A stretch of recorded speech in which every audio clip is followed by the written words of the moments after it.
को हमको सेलिब्रेट करने का अवसर मिलता है। आज एक भक्त से, जैसे आप सबको पता है ना, ये जो चंदन यात्रा है, ये भगवान की फरमाइश पे ये उत्सव मनाया जा रहा है ना। भगवान ने फरमाइश की है मुझे चंदन लगाना चाहिए, तो भगवान है ना आज भी फरमाइश करते हैं। सब भक्तों के साथ कोई ना कोई फरमाइश करते हैं, उसको हम सुनेंगे। इस कथा में प्रवेश करने से पहले गुरु और गौरांग से कृपा की याचना करते हुए मंगलाचरण करेंगे, ताकि हम जो कुछ श्रवण करने वाले हैं उसका हमें पूरा पूरा लाभ प्राप्त हो सके, जो कि है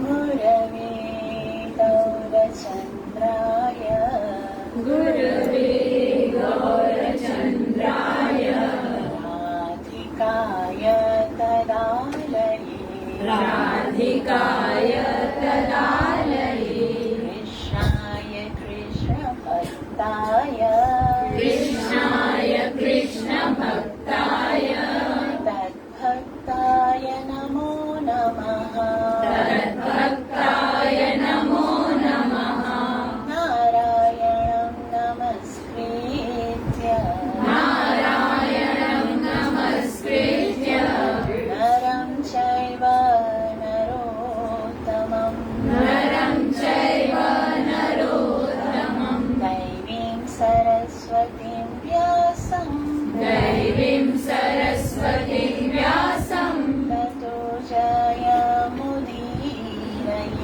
ततो जयमुदीरये नष्टप्रायेषु अभद्रेषु नष्टप्रायेषु अभद्रेषु नित्यं भागवत सेवया नित्यं भागवत सेवया भगवती उत्तमश्लोके भगवती उत्तमश्लोके भक्तिरभवति नैष्ठिकी भक्तिर्भवति नैष्ठिकी पंचतत्त्वात्मकं कृष्णं पञ्चतत्त्वात्मकं कृष्णं भक्तरूपस्वरूपकं भक्तरूपस्वरूपकं भक्तावतारभक्ताख्यं भक्तावतारभक्ताख्यं नमामि भक्तशक्तिकम् नमामि भक्तशक्तिकम् जय श्रीकृष्ण चैतन्य जय श्रीकृष्ण चैतन्य प्रभु नित्यानन्द प्रभु नित्यानन्द श्री अद्वैत गदाधर श्री अद्वैत गदाधर श्रीवासदि गौर भक्तवृन्द श्रीवासदि गौर भक्तवृन्द हरे कृष्ण कृष्ण कृष्ण कृष्ण हरे हरे कृष्ण कृष्ण हरे हरे राम हरे राम राम राम हरे हरे राम राम हरे हरे जो जैसे माधवेंद्र पुरी जी को भगवान ने कहा मुझे बहुत गर्मी लग रही है तो मुझे चंदन लगाओ, ताकि मेरे शरीर को जो ताप महसूस हो रहा है वो दूर हो जाए और ठंडक उसको लगे। तो मैं ऐसे गोपीनाथ को बोल रही थी, भाई आपको तो वो तो वृंदावन में रहते थे ना, ताकि वृंदावन में इतनी गर्मी होती थी, आप सारा दिन एसी में बैठे रहे तो आपको थोड़ी ना गर्मी होती होगी। तो चंदन वंदन वाला टाइम है नहीं मेरे पास, तो हम चंदन नहीं लगाएंगे, तो हम कोई दूसरा सेलिब्रेशन करेंगे। चंदन में बहुत टाइम लगता है और वो है ना।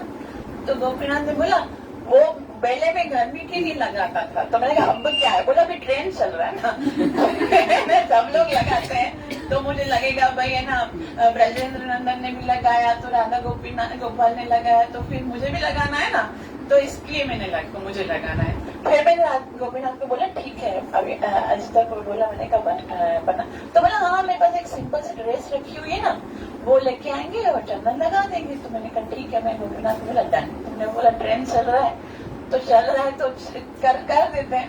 तो बोला नहीं मेरे को ड्राई फ्रूट वाला ड्रेस पहनना है। मैंने कहा देखो इतने ज्यादा है ना, तुम हर बार इतनी मनवाओगे ना तो आपका प्रोग्राम रह जाएगा। अभी मैं उसने एक सिंपल सा ड्रेस बनाया ना, तो वही वाला चला लेते हैं, ठीक है ना, ताकि प्रोग्राम तो एटलीस्ट हो। अगर मैं इसको बोलूंगी कि वो हमको ऐसा फरमाइशी प्रोग्राम अगर लगाऊंगी तो इस साल नहीं नेक्स्ट ईयर होगी तुम्हारे चंदन यात्रा सेलिब्रेशन। तो गोविंदा ना जिद कर रहे थे, नहीं मुझे ना बहुत दिल है, मुझे ड्राई फ्रूट वाला ड्रेस पहनना है, मुझे नहीं देखो तुमको है ना, जिस तरह तुम मुझे जिद कर सकते हो ना, तुम उसको भी कर सकते हो जो बना रही है। मैं तो देखो बना रही नहीं हूँ, मुझे तुम्हें पता है हाथ काम नहीं करते, खाली मुंह खाली गालियां कर रही थी, सेवा पूछने की कोने।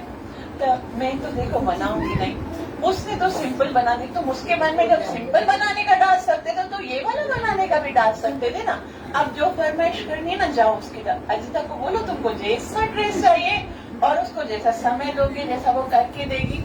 तो उसने तो हमारा डन कर दिया था, एक दूसरा ड्रेस डन हुआ था ना हमारा, तो डन कर दिया था। और फिर वापस है ना ये कल आके मुझे बोलती है, दीदी मैंने वो वाला ड्रेस नहीं, मैंने सोचा प्रोग्राम होगा तो इतना सिंपल है तो अच्छा नहीं लगेगा ना, मैंने एक अलग से ड्रेस बनाया। देखा अच्छा तुमने कौन सा बनाया, तो खोला तो वो ड्राई फ्रूट वाला ड्रेस था।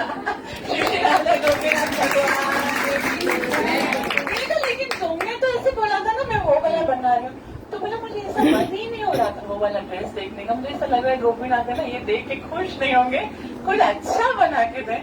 तो देखो ऐसा है ना, एक हमारे सनातन गोस्वामी है ना, वो उनके पास कुछ होता नहीं था, वो मधुकरी करते थे, भिक्षाटन करते थे, मांग के खाते थे।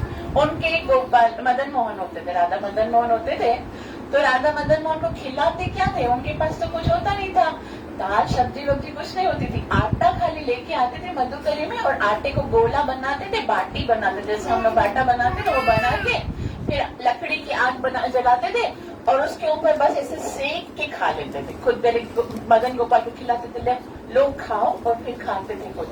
तो मदन गोपाल ने बोला कि देखो सनातन, तुम रोजाना रोजाना मुझे ये बाटी खिलाते हो ना, इतनी कड़क होती है, इतनी अच्छी होती है और बिल्कुल स्वाद भी नहीं होता इसके अंदर, तो मैंने तुम कम से कम थोड़ा सा नमक तो डालो ताकि खाने में थोड़ा तो सही लगे, थोड़ा नमक तो डाल के खाया करो। तो मदन गोपाल ने बोला देखो आज तुम नमक की फरमाइश कर रहे हो, कल तुम बोलोगे मुझे देसी भी चाहिए, परसों बोलोगे सब्जी भी चाहिए, फिर बोलोगे रायता सैलेड सब चाहिए। मैं तेरा सन्यासी, अगर मैं तुम्हारे इन्हीं चूल्हा चौकी में लग जाऊंगा तो फिर मैं साधना कब करूंगा, महाप्रभु के आदेश को कब पूरा करूंगा, प्रचार कब करूंगा, शास्त्र कब लिखूंगा। तो तुमको यदि अपना प्रबंध करना है, अगर इतनी लग्जरियस लाइफ की इच्छा है तुम्हारी, तो तुम अपना प्रबंध खुद ही कर लो, मुझसे मत मुझे। तो मैं भी यही बोली भाई मुझे तो प्रचार करना है, मुझे तो कितनी सेवा करनी होती है, होती मैं यहाँ पर 3 हफ्ते में बाहर हूँ, तो मैं कहाँ से तुम्हारी सेवा करूँ। पंजी करण इतने पंजो प्रबंध बाणी कर और बेचारे खुद ही कर लेता है, प्रसाद के लिए भी माता जी को बुला लेता है और ड्रेसिंग के लिए भी कर लेता है।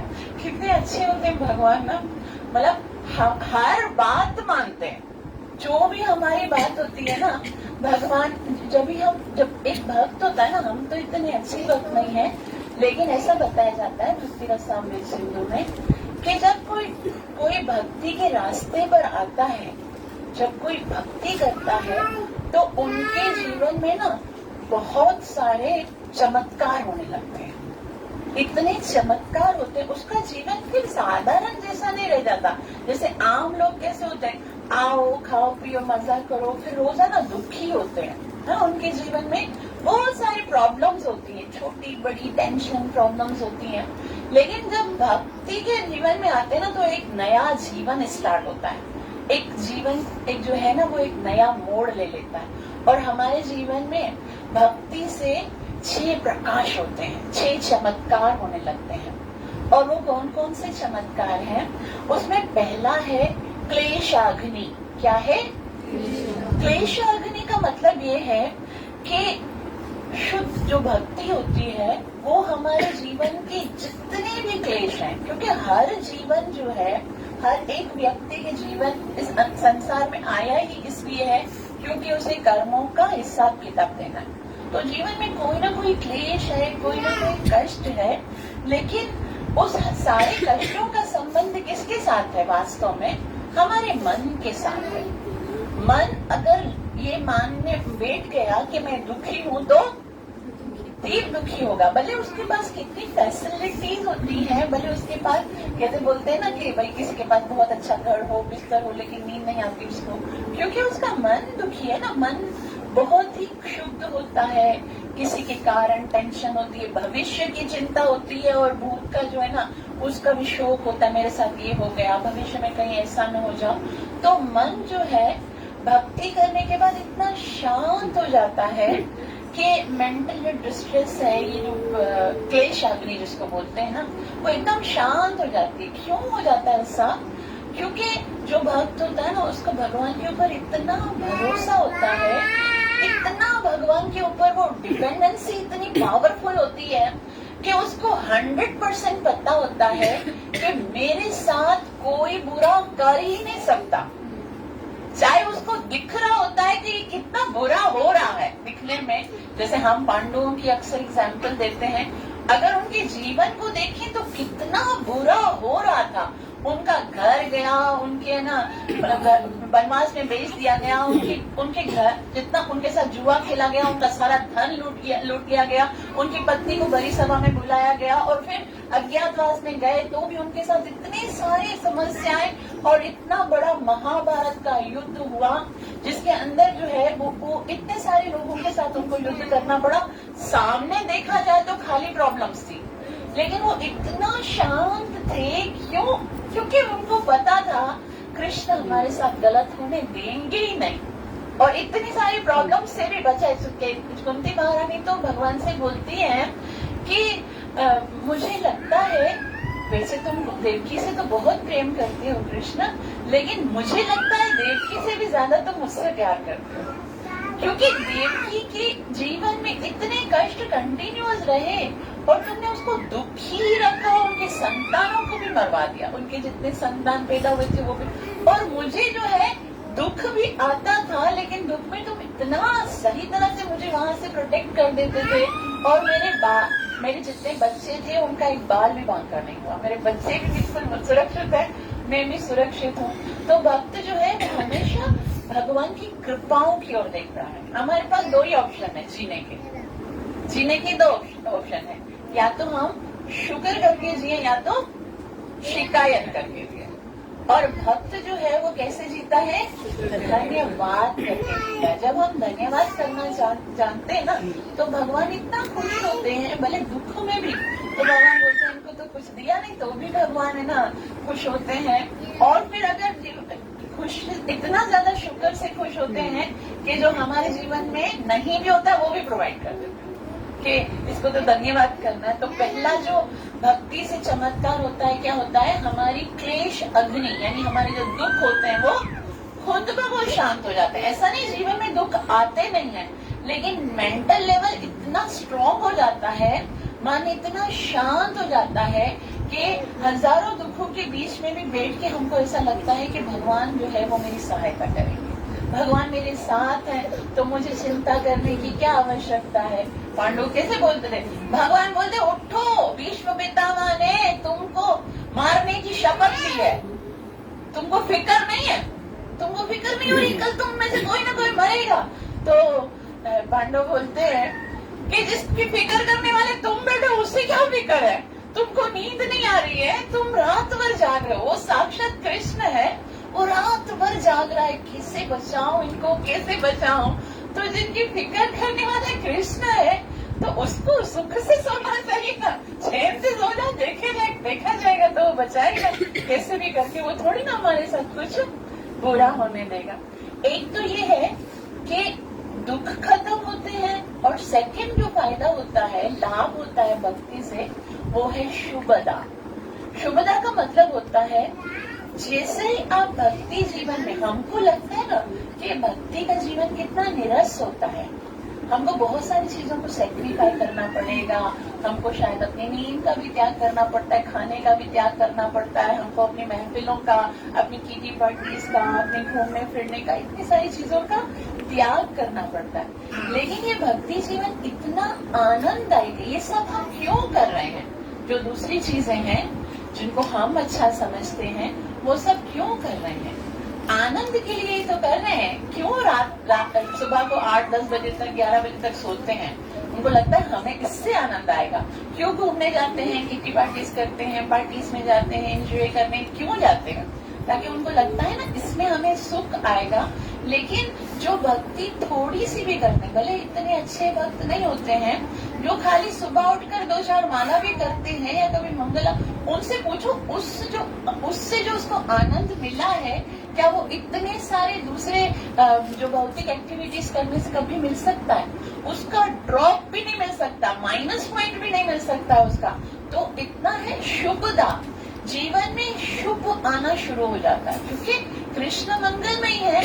तो हमारे जीवन में ऑस्पिशियस ऐसा लगता है कि पूरा जो हमारा वातावरण है ना वो बहुत प्योर होने लगता है, कल्याणकारी होने लगता है। दशों दिशाओं में हमको है ना आनंद ही आनंद फील होता है। भक्त जो है ना, एक तो उसके मन शांत है और ऊपर से उसको लग रहा होता है कि हमें हर जगह पर कृष्ण जो है साथ है। तो कृष्ण क्योंकि क्या है? आनंद है। कृष्ण जो है वो साक्षात आनंद है। हम जब कृष्ण बोलते हैं ना तो इस संसार में क्या होता है? एक व्यक्ति का नाम, एक व्यक्ति अकेला होता है ना। जैसे अगर कोई बोले, जैसे किसी का भी नाम हम बोलते हैं रामानंद, तो ये रामानंद है। उसके साथ और क्या है? इसकी जो शक्ति है वो भी है, ठीक है, जो इसकी क्वालिटीज हैं वो भी है। इसको सिंगिंग आती है तो वो भी रामानंद हुआ। मतलब इसके अंदर जो क्वालिटीज हैं, इसके अंदर जो वैभव है वो सब है ना। उसी तरह से कृष्ण जब हम बोलते हैं तो कृष्ण के अंदर जो कुछ भी है वो सब है। कृष्ण के सारे परिकर है, कृष्ण का धाम है, कृष्ण की सारी शक्तियां हैं, कृष्ण का सारा ऐश्वर्य है, कृष्ण के सारे अपोलियंसेस जो कुछ भी है ना वो सब कृष्ण के नाम के अंदर ही है।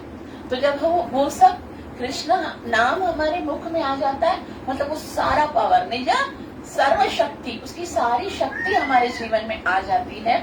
और जितना फल हम कृष्ण के नाम उच्चारण से हम प्राप्त कर सकते हैं, जैसे हम इतनी देर से हरि नाम संकीर्तन कर रहे थे, तो ये बहुत है ना हमारे लिए। इतना हम हरि नाम की महिमा सुनते हैं और जब तक हम इसके लिए सीरियस नहीं होंगे ना कि हरि नाम ही मेरे जीवन का सबसे बड़ा साधन है, जब तक ये भाव से हम लोग नहीं जप करेंगे ना, तब तक समझो हम लोग भक्ति का रस चखा ही नहीं है। अभी अगर हमको हरे कृष्ण महामंत्र और कृष्ण कथा में, मंत्र और कथा में के अलावा अगर किसी चीज में आनंद आ रहा है, कोई चीज अच्छी लगती है, तो उसका सिर्फ एक ही कारण है कि अभी हमको वो टेस्ट आया ही नहीं है। जैसे कैसे वो अक्सर एग्जाम्पल देते हैं ना कि पीलिया के मरीज को टेस्ट आता ही नहीं है उस मीठे से, कितना वो कोशिश कर रहा होता है लेकिन टेस्ट नहीं आ रहा होता है, तो उसको लगता है ये मीठा है ही नहीं। लेकिन जैसे टेस्ट आना शुरू हो जाएगा तो उसको पता चलेगा ना। तो हमको अभी वो टेस्ट आया ही नहीं है जो भौतिक चीजों में आ रहा है ना, भगवान के नाम में उससे कई गुना अधिक उच्च है। इतना उच्च रस है जो रसवर्जन रसोप्यस्य परम दृष्टवा निवर्तते, उससे बढ़कर और कुछ भी नहीं है। जिसको नाम में आनंद आ जाता है ना, तो भक्तगण क्या बोलते हैं, भगवान सामने आ जाता है, भगवान बोलते हैं कि भाई अब तुम चलो धाम में, तो बोलते नहीं मुझे वरदान दे दो। भगवान बोले मैं तो धाम लेके चलता हूँ। बोला वरदान चाहिए, फिर भी मुझे धाम में नहीं चलना है। तो भगवान बोलेगा क्या चाहिए? बोले मुझे 10,000 काम दो। अब ये कोई वरदान है? खुद भगवान पृथ्वी महाराज बन के आते हैं, बोलो मुझे 10,000 काम दो, जिसे क्या करूँ मैं? आपकी कथा। मुझे हजारों जीवा दो, जिससे मैं क्या करूँ? आपका नाम जप करूँ। ये वरदान भगवान से मांगते, क्योंकि उनमें भगवान के धाम में जाने से भी ज्यादा टेस्ट आ रहा है। वरना तो बोलते हाँ ठीक है बहुत कर लिया, हरे कृष्ण महामंत्र थक गए, चलो चलो भगवान लेके जा रहे हैं, भागो निकलो यहाँ से। नहीं बोला इधर ही रहेंगे, लेकिन आपका नाम जप करेंगे।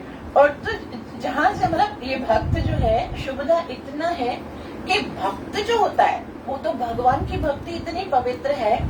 भक्त जहाँ चरण रखता है, जिसके पास खाली भक्ति आ जाए लेश मात्र भी, तो वो स्थान क्या बन जाता है? तीर्थ स्थान बन जाता है। आज जितने भी हम तीर्थ बोलते हैं ना, वो तीर्थ इसीलिए तीर्थ है क्योंकि भक्त वहां पर जाते हैं। भक्त वहां पर जाते हैं, हरिनाम संकीर्तन करते हैं, भागवत कथा करते हैं, इसीलिए तीर्थ है। तीर्थम कुर्वन्ति तीर्थानि। भक्ति इतनी प्योर है कि जो उसको स्वीकार करता है वो किधर भी जाता है वो जगह भी तीर्थ स्थान बन जाती है। और दूसरा है सांद्रानंद विशेषात्मा। सांद्रानंद विशेषात्मा का मतलब होता है कि जैसे हम भक्ति करते हैं तो खुद ब खुद उसका हम हमारे जीवन में प्रकाश आने लगता है। मतलब किसी को बताने की जरूरत नहीं है। जैसे हम कुछ अगर अच्छा खा के आते हैं तो उसके लिए हमें सर्टिफिकेट की तो जरूरत नहीं है ना, हमारे अंदर से पता है भाई आज मैंने जो खाया वो क्या था, मजेदार, ऐसा लगता है ना। तो अंदर से स्वतः आनंद प्रदान करने वाली है।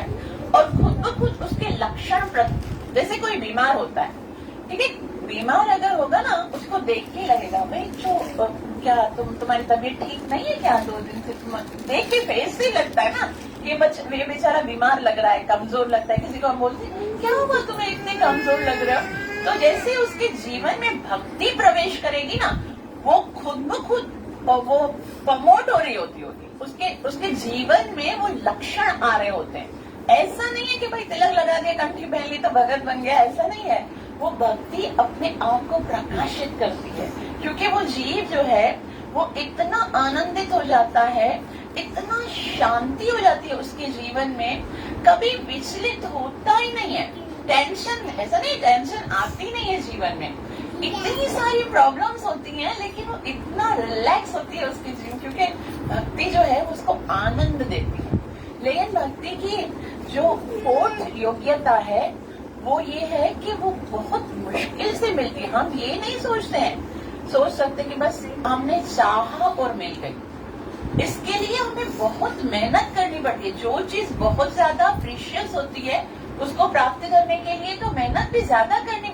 हम हर चीज के प्राप्त करने के लिए मेहनत करते हैं, हर चीज, इवन थोड़ा सा अगर हम लोग को भोजन भी खाना होता है, आप खाली देखो सब मानता है एक टाइम का भोजन बनाते हैं उनको कितनी देर लगती है ना। और हम सोचते हैं कि एक टाइम वो भोजन बन जाएगा, एक टाइम खाएंगे, पेट भरेगा, फिर वापस 3 घंटे के बाद 4 घंटे के बाद भूख लगेगी ना, उतना ही उसका स्वाद या उतना ही उसका जो सेटिस्फेक्शन है वो रहेगा।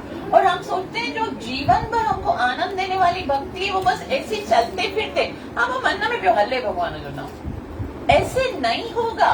वो बोलते हैं अनुशीलनम करना पड़ेगा, एक्टिविटीज दिन रात मतलब जान लगा के करनी पड़ेगी, क्योंकि इससे बहुत कुछ मिलने वाला है। दुनिया में जो सबसे ज्यादा कीमती चीज है ना, भगवान से आप कुछ भी मांगो ना। एक दफा क्या हुआ, श्री राम जी बहुत छोटे से थे तो श्री राम जी के पास एक कौवा आते थे और वो कौवा रोजाना आते थे, मैया उनको ना रोटी बना के देती थी, रोटी के ऊपर बटन लगा के देती थी। और कौवा एक बार क्या रोजाना उनके साथ खेलता था। एक बार क्या हुआ, कौवे ने श्री राम के हाथ से रोटी उठा ली और रोटी जैसे ही वो कौन है कौवा, काकभूषणी, वो ऐसे उठाई रोटी और वो आगे भाग रहे हैं। श्री राम ने बोला मेरी रोटी, तुम्हारी हिम्मत कैसे हुई, मेरी रोटी तुम लेके गए हो। तो श्री राम इतने छोटे से थे, वो भी उनके पीछे रोते हुए भाग रहे हैं, कौवा भाग रहा है, रोते भाग रहे हैं, वो कौवा भी भाग रहा है।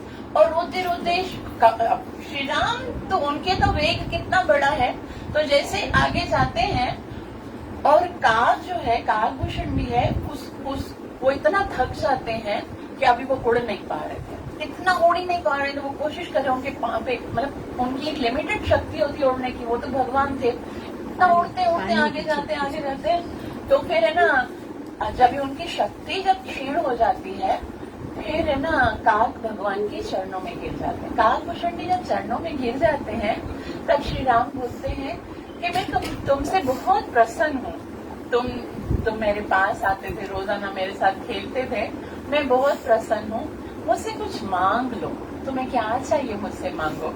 और श्री राम साफ सारी चीजों का नाम बताते हैं, रिद्धि के सिद्धि के भक्ति में देहूं के देहूं दान जो कोई न पायो, काग रे काग तू मांग रे मांग तेरो अनुराग मेरे मन।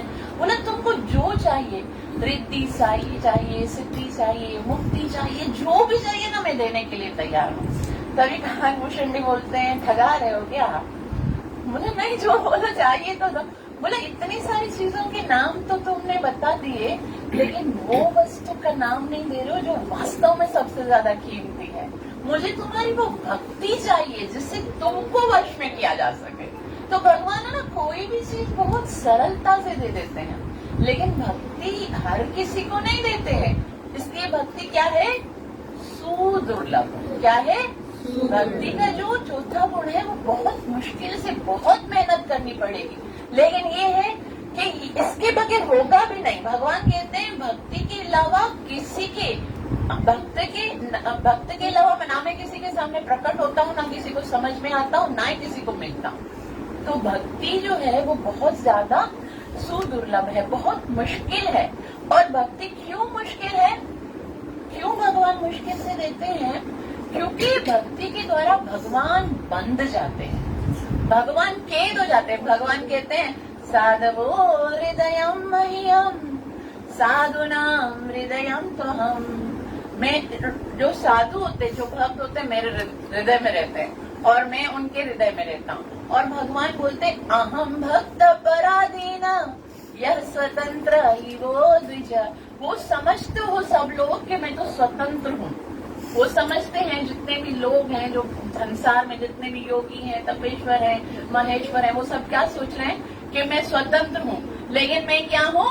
अहम भक्त पराधीन। मैं भक्त के पराधीन हूँ। भक्त के कितने पराधीन हो जाते हैं? जैसे पांडवों की फिर हम एग्जाम्पल दें। जब पांडव घर में यज्ञ करते हैं, जैसे आप लोग घर में जब हम लोग कोई भी फेस्टिवल सेलिब्रेट करते हैं, तो जो हमारे अपने अपने लोग होते हैं कोई ना कोई सेवा संभालते हैं ना, उसको कोई ना कोई सेवा दी जाती है। तो सारे लोगों को सेवा डिस्ट्रीब्यूट हो गई। कृष्ण ने कौन सी सेवा उठाई है? जब राजसूय यज्ञ युधिष्ठिर महाराज कर रहे हैं, तो कृष्ण ने कौन सी सेवा उठाई है? जो मेहमान आएंगे उनके चरण धुलाने की सेवा। मतलब अगर देखा जाए, और ऐसा भी नहीं है कि वहां पर सारे कोई भगत आए होंगे। भाई जाहिर सी बात है, वो लोग क्या थे? वो लोग तो क्षत्रिय थे और उनके अपने। वहां पर युधिष्ठिर आए थे, तो युधिष्ठिर महाराज के दुर्योधन आया था, शिशुपाल आया था, और है ना जो ये दुशासन आया था, चैद्रथ आया था, चैदी नरेश, ये सब आज शिशुपाल को जिसको मारा था वो भी तो ये सब आए थे। और ये कृष्ण की ड्यूटी थी, कृष्ण ने सबके पैर धुलाए थे। कृष्ण इतना भक्तों के अधीन होते हैं। और जब कृष्ण जो है रथ पे नीचे बैठते हैं, सारथी की जगह पे बैठते हैं। अब बोलो सारथी जो होता है नीचे होता है, और जब घोड़ा चल रहा होता है इतनी सारे शव पड़े होते हैं, शव के ऊपर घोड़ा ऐसे लगता है, ब्लड के छींटे आते हैं। और अगर है ना कृष्ण उधर की लेफ्ट साइड पे जाना होता है, तो अर्जुन जो होता बोलता नहीं है युद्ध क्षेत्र में कि लेफ्ट साइड चलो, लेफ्ट साइड वाला पैर मार के बोलता है इस तरफ। और राइट साइड जाना होता है तो राइट साइड की तरफ भगवान को पैर से मार के बोलता है इस तरफ। तो भगवान इतना पराधीन हो जाते हैं भक्त के, इतना कि उसके लिए कुछ भी कर देते हैं। इसीलिए भक्ति जो है वो इतना आसानी से नहीं मिलती है, बहुत ही उसके लिए प्रयास करना पड़ता है।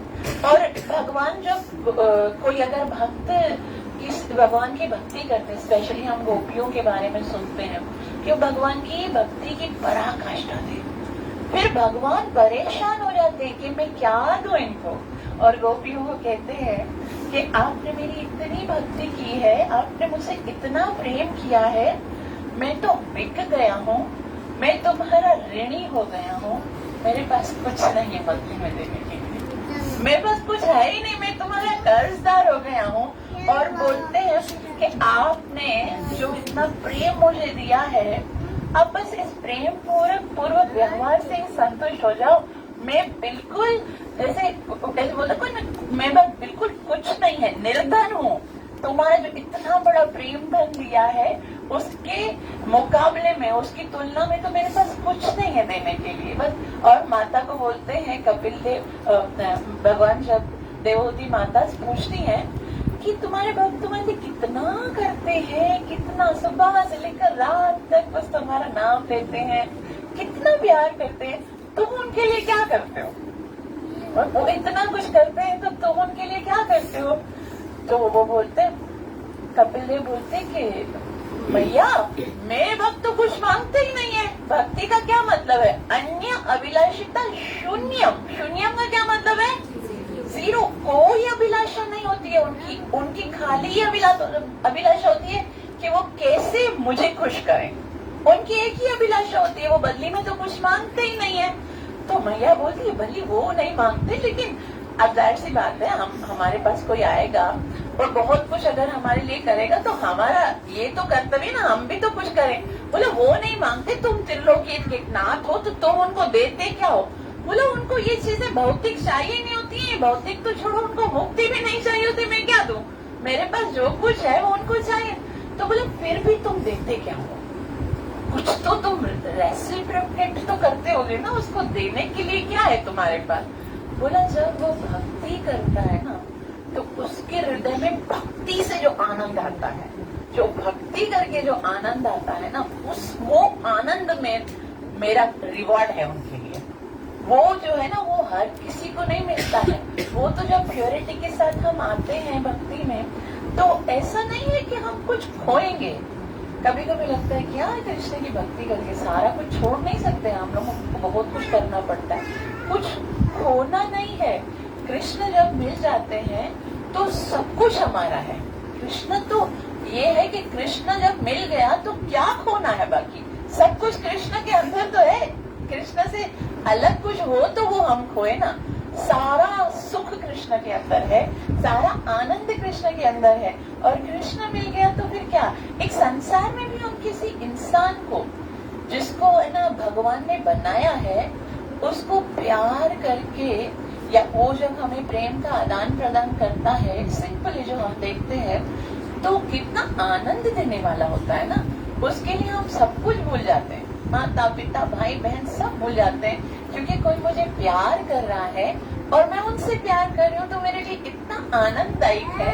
तो क्या हम इस थोड़ा सा है ना अज्यूम कर सकते हैं कि जो पूरे संसार को बनाने वाला है, जिसके पास उस प्रेम का अथाह समुद्र है, उसके साथ जब हम प्यार करेंगे और वो जब हमारे साथ प्रेम का आदान प्रदान करेगा तो उससे हमें कितना आनंद आएगा। उस आनंद की बराबरी कोई भी भौतिक वस्तु कर नहीं सकती है। तो और क्या मिलता है उससे? सुदुर्लभ है। और सुदुर्लभ है क्या है? उससे क्या होता है? श्री कृष्ण आकर्षण। संसार में कृष्ण को आकर्षण करने के लिए भक्ति के अलावा और कुछ नहीं है। एक भक्ति ही है, एक जो हमारा जो हृदय का जो प्रेम है। अच्छा भक्ति का क्या मतलब होता है पता है? बहुत सारे लोग है ना भक्ति का गलत डेफिनेशन समझते हैं, लेकिन श्रील प्रभुपाद जी बोलते हैं भक्ति का मतलब होता है लविंग डिवोशनल सर्विस। प्रेम से कुछ करना, कोई और ऐसी होनी चाहिए सेवा, मन में खाली एक ही इच्छा होनी चाहिए, एक ही इच्छा होनी चाहिए, अनुकूलेन कृष्णानु, कि मैं इस सेवा से कृष्ण को खुश करना चाहती हूँ। भले कृष्ण खुश नहीं हो रहे लेकिन मेरी इच्छा होनी चाहिए कि मैं कृष्ण की खुशी के लिए कर रहा हूँ। ऐसा कैसे है? जैसे यशोदा मैया है और गोपियां हैं, ये कृष्ण को कितना डांटती थी ना। गोपियां कभी कभी कृष्ण को डांटती थी, गाली भी देती थी, बोलती तुम ऐसे करते हो, तंग करते हो। यशोदा मैया लखुटी लेकर पीछे जा रही है। इसमें क्या है प्लेजर? कृष्ण को प्लीज करने के लिए क्या है? लेकिन उसके मन में कभी नहीं था कि मैं इससे कृष्ण को दुखी करूं। मन में कभी नहीं लिया कि मैं कृष्ण को दुखी, वो कैसे भी करके कृष्ण पर जान लुटा के कृष्ण की खुशी के लिए कि मैं कृष्ण मेरा बच्चा है, वो कहीं ना गलत काम नहीं करे, उसको सुधारूं, इसके लिए यशोदा मैया डांटती है। गोपियां क्यों डांटती हैं? उनको उससे बात करना अच्छा लगता है, वो चाहती है बार बार सताती हैं ऐसे। तो ये हालांकि देखा जाए तो बाहरी दृष्टि से कृष्ण को खुश करने वाली बात तो नहीं है ना। कृष्ण हालांकि मानती भी है, लेकिन ना क्योंकि उनमें मन में केवल यही था कि इसके द्वारा हम कृष्ण को खुश करना चाहते हैं। बाकी अगर देखा जाए तो कंटिन्यूस याद तो भगवान को जितना अच्छे तरीके से राक्षस करते हैं ना, उतना अच्छे तरीके से भक्त भी नहीं करते। ऐसा बताया जाता है कि हिरण्यकशिपु जो है वो कृष्ण भगवान को इतना याद करता था, इतना याद करता था कि उसकी पत्नी कभी पीली साड़ी पहन के उसके सामने आ जाती थी ना, तो उसको लगता था मैं विष्णु, मतलब उसको पता होता था। कभी बताओ, इस भौतिक जगत में भक्त होगा ना, अपनी पत्नी को देखकर भगवान याद नहीं आता, वो पत्नी के साथ झगड़े ही करते हैं। मतलब जो भगत भी होते हैं ना, पत्नी के साथ अपना असली रूप दिखाते हैं। लेकिन ना वो राक्षस ऐसे होते थे, वो अगर है ना पानी, कभी समुद्र के पास जाता था ना कंस, और पानी में अगर मछली देखता था ना, तो ये कृष्ण हो सकता है, क्योंकि ये क्या बन के आया, मत्स्य का रूप बन के आया है, मुझे जरूर इस रूप में, मतलब कुछ भी देखता था। उनका देखो कॉन्शियसनेस कितना कृष्ण के साथ जुड़ा हुआ था। किसी चीज को देखकर उनको लगता था कि कृष्ण है, लेकिन वो अनुकूल भाव से नहीं करते थे, वो शत्रुता भाव से करते थे। ये भाव भी भले भगवान को प्रसन्न करने, भगवान को तो खुशी होती है ना, क्योंकि भगवान क्यों आए हैं, वीर रस का आनंद। ये सब राक्षस क्यों आते हैं भगवान को, वीर रस का आनंद देने के लिए। लेकिन ये जो है वो भगवान की भक्ति नहीं है। भक्ति में मतलब हमारा मन होना चाहिए कि कृष्ण को हम खुश करें। तो फिर क्या होता है, बहुत उससे कृष्ण जो है वो इतना आतुर हो जाते हैं, आतुर मतलब बिक जाते हैं। एक बार श्री प्रभुपाद जी से किसी ने पूछा कि प्रभुपाद जी मुझे बहुत दिल है कृष्ण को देखने का, मतलब जब कृष्ण विग्रह में होते इतने सुंदर हैं, तो जब ये असल में मुझे दिखेंगे तो कितने अच्छे लगेंगे, तो मैं कृष्ण को देखना चाहता हूँ। तब श्री प्रभुपाद जी ने बोला कि आप कृष्ण को देखने का प्रयास मत कीजिए, आप कृष्ण को देखने का प्रयास मत कीजिए, लेकिन कुछ ऐसा करिए कि कृष्ण विवश हो जाए आपके पास आने के लिए। कुछ ऐसा कार्य करिए कि कृष्ण जो है उसको मिलने की आकर्षण हो, उसको उससे मिलने, आपसे मिलने का उसको दिल हो। क्योंकि हम कृष्ण को कहाँ खोजेंगे, क्या हम खोज सकते हैं? जैसे अगर कोई प्राइम मिनिस्टर से मिलना चाहता है तो उसके लिए क्या पॉसिबल है? बहुत मुश्किल लगेगा, बहुत सारे लोगों से मानना जाना पड़ेगा, और बहुत सिक्योरिटी होती है उधर, हर किसी को थोड़ी ना जाने देंगे। अगर प्राइम मिनिस्टर बोल दे भाई मुझे आपके पास आना है, मुझे आपसे मिलना है, अपॉइंटमेंट चाहिए, तो क्या कोई रोक सकता है? वो तो आ सकता है ना। तो इसी तरह से वो तो भगवान है, उनके साथ मिलना बहुत मुश्किल है हमारी एफर्ट से। लेकिन हम अगर ऐसा कुछ करें कि वो हमारी ओर आकर्षित, तो कृष्ण आकर्षित होते भक्ति के द्वारा। और दूसरा क्या है, आखिरी जो है, क्या क्या हमने पढ़ा, क्या क्या है भक्ति से? पहला क्या होता है, क्लेश अग्नि, मतलब हमारे सारे कष्ट क्लेश मन के दूर हो जाते हैं। दूसरा क्या है, शुभदा, मतलब हमारे जीवन में केवल शुभ ही शुभ होने लगता है। तीसरा लक्षण क्या है, सांद्रानंद विशेषात्मा, मतलब वो प्रैक्टिकल फील होता है उसका जो हम आनंद। और उसके बाद चौथा है सुदुर्लभ, बहुत ही कठिनाई से मिलता है। और उसके बाद है श्री कृष्ण आकर्षण, बहुत कृष्ण को भी आकर्षित करती है। और छठा लक्षण है मोक्ष लभ्यता।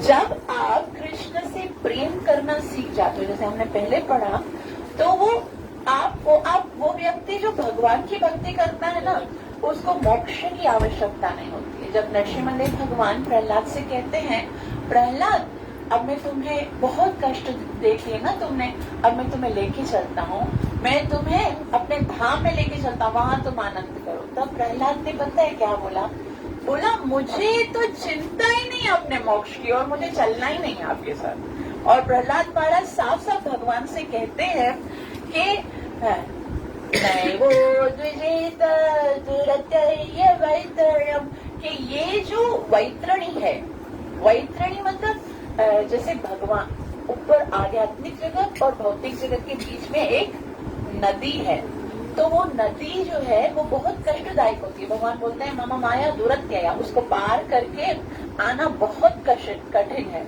लेकिन प्रहलाद महाराज बोलते हैं नैवो तुझे पर दुरत्यया वैतरण्या, मुझे तो इस अपने आप के इस भौतिक जगत से आध्यात्मिक जगत में जाने की कोई भी चिंता नहीं है।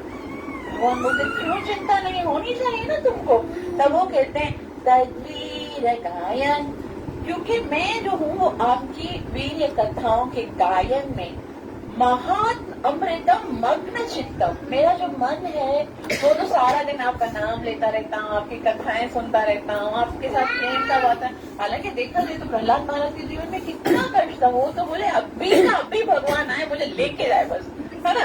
थोड़े कृष्ण मेरे से बोलते, वो बोले नहीं मैं तो इतना आनंद में रहता हूँ, कंटिन्यूस आपकी कथा सुनता हूँ, इतने भक्तों का दर्शन होता है, आपका नाम जप करता हूँ, हरे कृष्ण कृष्ण कृष्ण हरे हरे, हरे राम राम राम। अच्छा भगवान ने बोला तुम्हें अपनी चिंता नहीं थी, किसकी चिंता है? तो चिंता में तो लग रहा है, तो हमें लग रहा है चिंता में। अब तुमको कहते हैं कि मुझे इसकी चिंता है, मुझे ऐसा लगता है तत्प्रति, ये जो दूसरे लोग हैं जो आपकी भक्ति नहीं कर रहे हैं, जो आपका नाम जप नहीं कर, क्योंकि वो कहाँ रह रहे थे, वहां पर बहुत सारे असुर थे जो भगवान से अनभिज्ञ थे, जो भगवान की भक्ति नहीं कर रहे थे।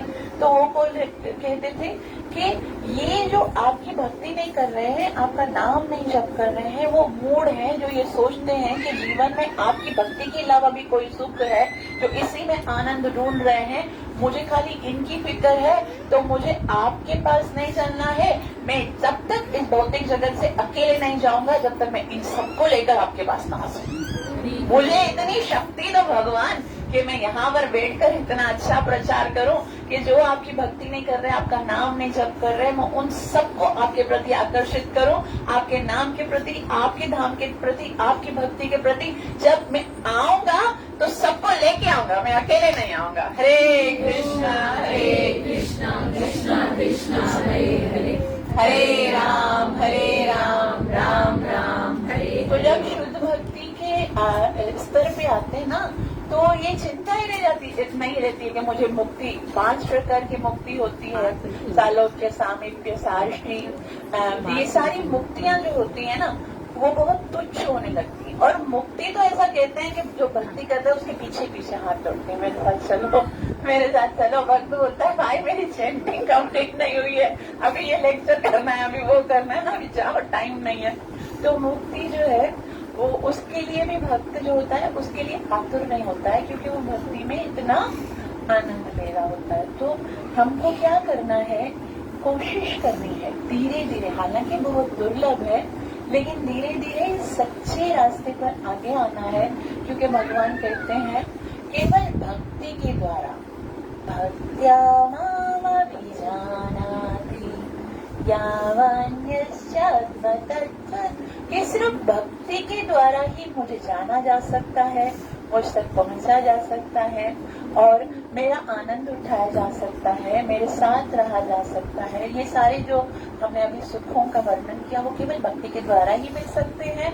और इस कलयुग में सबसे सरल भक्ति है, क्या करना है, हरे कृष्णा कृष्णा कृष्णा हरे हरे, हरे राम राम राम हरे हरे। और इसमें क्या करना है, इसमें सिर्फ ये करना है, बोलना है और सुनना है, बस इतना करना, बोलना है और सुनना है। मन का कुछ नहीं है, भले किधर भी जाता है, मन की कोई टेंशन नहीं करो। सुना तो समझो आपने बोला, और नहीं सुना तो समझो आपने बोला भी नहीं है, तो वो वाला काउंट नहीं करना है। भी सुन के, अगर प्रभुपाद जी बोलते हैं जिसने सुना नहीं मतलब उसने चैंटिंग नहीं की। एक एक मंत्र को, एक एक शब्द को हमको सुनना है, क्योंकि जैसे कथा है आपने सुननी है ना, उसी तरह से मंत्र भी सुनना है बैठ के। और अगर सुना नहीं तो वो वाला बीट वापस करो, वापस से नहीं सुना तो अरे ये वाला नहीं सुना, वापस से करना, आगे नहीं बढ़ा, भले रात हो जाए।